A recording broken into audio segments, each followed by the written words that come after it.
حضرت معاویہ صحابی ہیں، کاتب وحی ہیں، حضور کے برادر نسبتی ہیں، صالح ہیں، ام حبیبہ بہن ہیں ان کی جو حضور کی زوجہ محترمہ ہیں، ان کا مقام بہت بلند ہے، لیکن ہم انہیں خلفائے راشدین میں شامل نہیں کرتے، اس لیے کہ ان کا جو خلافت کو اختیار کرنا یا حکومت اختیار کرنا یہ قبائلی عصبیت کی بنیاد پر تھا، باہمی مشورے کی بنیاد پر نہیں تھا۔ لیکن 20 سال تک ان کا دور حکومت ہے اور کوئی خونریزی نہیں، کوئی غارت گری نہیں، کوئی اختلاف نہیں، کوئی بغاوت نہیں، کوئی جھگڑا نہیں، مدبر اس درجے کے تھے۔ اب آئیے آخری سٹیج آئی، حضرت معاویہ کو مشورہ دیا گیا، مغیرہ ابن شعبہ ایک بزرگ صحابی تھے، کہ دیکھیے جناب امیر، مسلمانوں میں اختلاف ہوا، 4.5 سال 5 سال خانہ جنگی رہی، اب اگر پھر معاملہ آپ کے انتقال کے بعد ایسے ہی چھوٹ گیا تو اختلافات ہوں گے، جھگڑے ہوں گے، مختلف دعوے دار سامنے آئیں گے، جنگیں ہوں گی، پھر دوبارہ جو ہے فساد ہو جائے گا،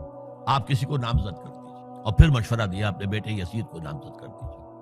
حضرت معاویہ ریلیکٹنٹ رہے، لیکن اس کے بعد انہوں نے مان لیا اور فیصلہ کر لیا۔ یہاں میں چاہتا ہوں کہ بات سمجھ لیں اچھی طرح، اس معاملے میں اگر آپ حضرت معاویہ کی نیت پر شک کریں گے تو مجھے آپ کے ایمان پر شک ہو جائے گا۔ نیت پر نہیں، غلطی ہو سکتی ہے، صحابی ہیں، نیت غلط نہیں تھی، نیت کیا تھی؟ اور میں سمجھتا ہوں 100% درست تھی کہ اب اتنا پانی گزر چکا ہے پل کے نیچے سے وقت کے دریا میں کہ بارے صحابہ سب رخصت ہو چکے، اب اکثریت 9 مسلموں کی ہے، عصبیتیں بھی ہیں، قبائلی عصبیتیں ختم تو نہیں ہوئی، لہذا جب تک کوئی قبائلی عصبیت پیچھے نہیں ہوگی حکومت کے، حکومت نہیں چل سکے گی۔ یہ ابن خلدون کا لفظ ہے، عصبیت، کوئی چیز جو جوڑے آپ کو۔ تو دینی عصبیت اب کمزور پڑ گئی ہے، اس لیے کہ حضور نے جن کو تربیت دی تھی وہ اب گئے، اکثر و بیشتر گئے۔ اب اگر ایسے ہی چھوڑ دیا گیا اور کوئی قبائلی عصبیت پشت پر نہ آئی تو پھر خانہ جنگی ہوگی، 5 سال تک ہوئی۔ اس بنا پر انہوں نے اسے صحیح سمجھا۔ آپ اختلاف کر سکتے ہیں، صحابہ کی رائے سے اختلاف ہو سکتا ہے، لیکن آپ ان کی نیت پر شک نہیں کر سکتے۔ بہرحال واقعہ کیا ہے تاریخی اعتبار سے کہ یہ 10ویں سال میں نامزد کر دیا یزید کو اپنے بعد خلیفہ کے لیے، ولی عہد۔ اس وقت تقریباً سب نے بات مان لی سوائے 5 افراد کے۔ وہ 5 افراد بہت اہم تھے، بہت اہم۔ ابو بکر اہم ترین آدمی تھے، ان کے بیٹے عبد الرحمن ابن ابو بکر۔ عمر نمبر 2 تھے، عبداللہ ابن عمر۔ زبیر عبداللہ ابن زبیر۔ عباس عبداللہ ابن عباس، اور حسین ابن علی۔ حضرت حسن کا انتقال ہو گیا تھا۔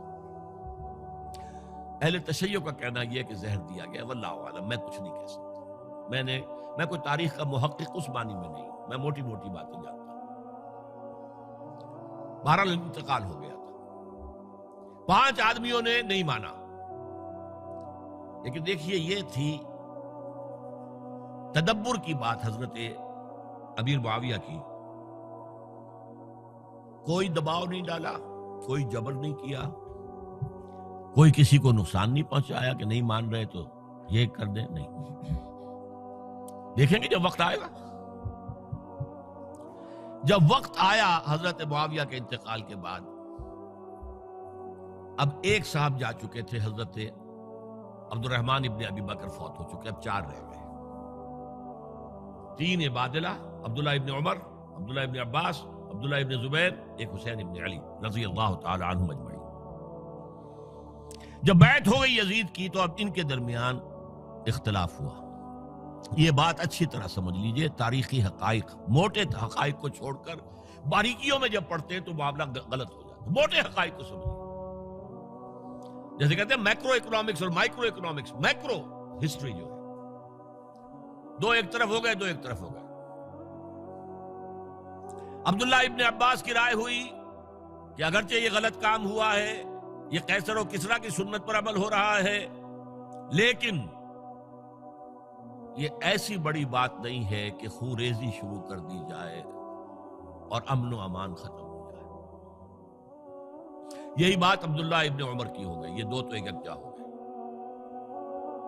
مصلحت کہہ لیں جو بھی سمجھے، لیکن نیت پر حملہ نہیں کر سکیں گے آپ. دیانتاً انہوں نے یہ سمجھا کہ اب جب کہ ہو گیا معاملہ تو ٹھیک ہے.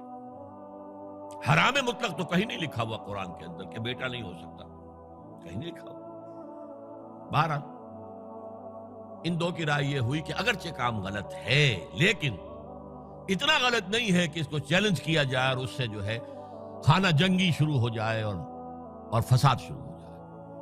دو کی رائے یہ ہوئی کہ نہیں، we have to challenge it come what may. Abdullah ابن زبیر، حسین ابن علی رضی اللہ تعالی عنہما یا عنہم، تو یہ دو علیحدہ. ان دو میں اب اختلاف ہوا. عبداللہ ابن زبیر کی رائے یہ تھی کہ یہی مقیم رہو مکے میں، حجاز میں، مکے اور مدینے میں، یہاں سے ریزسٹنس موومنٹ ہم شروع کریں گے، کیونکہ یزید کی خلافت تو دمشق میں تھی، بہت دور. حضرت حسین کو خطوط آ رہے تھے کوفے سے. کوفہ حضرت علی کا صدر مقام رہا تھا، اور جن سبائیوں نے فتنہ پیدا کیا تھا حضرت عثمان کے خلاف وہ بھی وہیں آباد تھے. انہوں نے خطوط کا تاطا باندھ دیا، آپ آئیے ہم آپ سے بیعت کریں گے اور کھڑے ہوں گے اور مقابلہ کریں گے اور اس یزید کی حکومت ختم کریں گے. ڈاک کے تھیلے بھرے ہوئے. حضرت حسین نے فیصلہ کیا کوفے جانے کا، بہت روکا. عبداللہ ابن عباس بہت ان سے بزرگ تھے عمر میں، اور ویسے بھی ایک اعتبار سے نانا تھے، ایک اعتبار سے پردادا تھے. حضرت عبداللہ ابن عباس حضور کے چچا زاد بھائی تھے تو نانا ہو گئے کہ نہیں؟ حضور نانا تھے کہ نہیں؟ اور حضور کے چچا تھے حضرت عباس، ان کے بیٹے ہیں. تو اس اعتبار سے حضرت علی رضی اللہ تعالیٰ عنہ کے کیا ہو گئے؟ چچا. بہرحال میں کچھ گڑبڑ کر رہا ہوں اس وقت. وہ دوڑتے جا رہے تھے کہ حسین خدا کے لیے مت جاؤ، خدا کے لیے مت جاؤ، یہ کوفی تمہارا ساتھ نہیں دیں گے. الکوفی لا یوفی، کوفی وفا نہیں کرتا وعدہ. اور خدا کے لیے اگر جانا ہے اپنے گھر والوں کو یہاں چھوڑ جاؤ. بس حضرت حسین پر رضی اللہ تعالی عنہ جو ایک کیفیت تھی، انہوں نے سب باتوں کو نظر انداز کیا. وہاں ہزاروں لوگوں نے مسلم بن عقیل جو حضرت حسین کے نمائندے کی حیثیت سے پہلے گئے تھے، ان کے ہاتھوں پر بیعت کیا. وہ خطوط آ رہے تو اور بھی بات پختہ ہو گئی. ابھی راستے ہی میں تھے کہ پتہ چلا کہ ابن زیاد گورنر بن کر آیا ہے، اور اس نے جو وہاں پر تشدد کیا ہے اور ڈنڈا برسایا ہے، سب بیعت توڑ کے گھروں میں چھپ گئے. اور مسلم بن عقیل جو ہیں وہ بے یار و مددگار شہید بھی کر دیے گئے. حضرت حسین نے ارادہ کیا کہ واپس ہو جائے مدینے کی طرف. اب مسلم بن عقیل کے بیٹے جو ہیں، وہ عرب کی ایک غیرت ہے، ایک آنر جسے آج کل کہتے ہیں، ہم اپنے باپ کا بدلہ لیے بغیر نہیں جائیں گے. اور حضرت حسین کی شرافت اور مروت، یہ لوگ میرے ساتھ آئے تھے نا، میرا ساتھ دے رہے تھے، اب میں ان کا ساتھ کیسے چھوڑوں. بہرحال وہ حادثہ فاجعہ ہو کر رہا، اور اس میں سب سے بڑا سبب جو بنا ہے وہ میں چاہتا ہوں جس کی طرف کسی کی نگاہ نہیں گئی. افسوس یہ ہے کہ میرا اس پر جو کتاب چاہے سانحہ کربلا وہ آؤٹ آف پرنٹ تھا. کوشش تھی کہ آج یہاں وہ پیش کیا جاتا، مختصر ترین، لیکن آپ دیکھیں گے کہ کلیئر ہو جاتی ہے ہسٹری. دو کتابچے ہیں. شہید مظلوم، میرے نزدیک مظلوم ترین شہید حضرت عثمان رضی اللہ تعالی، اور سانحہ کربلا، بہت بڑا سانحہ، اس میں کوئی شک نہیں. حضرت حسین کا صبر اور مثابرت اور استقلال اور شجاعت، یہ مثالی ہے تاریخ کے اندر. اپنے سامنے جو ہے اپنے ایک ایک کر کے چراغ گل ہو رہے ہیں، خاندان سارا ختم ہو رہا ہے، شیرخوار بچے شہید ہو رہے ہیں. وہ تو ایک بچہ بیمار تھا، حضرت علی بن حسین زین العابدین رحمت اللہ علیہ، وہ بچہ ہے. لیکن اصل میں شرافت اور مروت جو ہے وہ بسا اوقات اپنی شرافت کی وجہ سے مار کھا جاتی ہے۔ حضرت حسین سے میرے نزدیک یہ ایک اسٹریٹجک مسٹیک ہوئی کہ جب کوفیوں کا لشکر سامنے تھا تو وہاں کھڑے ہو کر ایک ایک کا نام لے گا، فلاں ابن فلاں، کیا تم نے مجھے خط نہیں لکھا تھا؟ اے فلاں ابن فلاں، کیا تم نے مجھے خط نہیں لکھا تھا؟ سب کے راز فاش کر رہے ہیں، اور دیکھو یہ میرے پاس یہ تھیلے بھرے ہوئے تمہارے خطوں کے موجود ہیں، تم نے مجھے بلایا اور میں آیا۔ یہ بات تھی جس کی بنا پر اب ان کے لیے کوئی چارہ نہیں تھا کہ انہیں شہید کر دیں، ورنہ تو یہ ہمارا بھانڈا پھوڑ دیں گے جا کر یزید کے پاس، تو ہماری کھالیں کھنچ جائیں گی۔ یہی وجہ ہے کہ حضرت حسین نے 3 آفرز کی، مجھے واپس مدینے جانے دو، نہیں، مجھے یزید کے پاس جانے دو، نہیں، مجھے کہیں اسلامی سرحد پر بھیج دو، میں وہاں پر کافروں سے جنگ کرتے ہوئے زندگی ختم کر لوں گا، نہیں، ہیئر اینڈ ناؤ بیٹھ کرو۔ یہ حضرت حسین کی شرافت، غیرت، حمیت، مروت اس کے خلاف تھا، لہذا انہیں شہید کیا گیا۔ اور پھر خیموں کو آگ لگائی گئی، یہ نوٹ کیجئے کیوں لگائی گئی۔ اگر تو یہ غصے اور انتقام میں اور وینجینس میں ہوتا تو حضرت علی بن حسین زین العابدین کو بھی شہید کرنا چاہیے تھا، نہیں کیا۔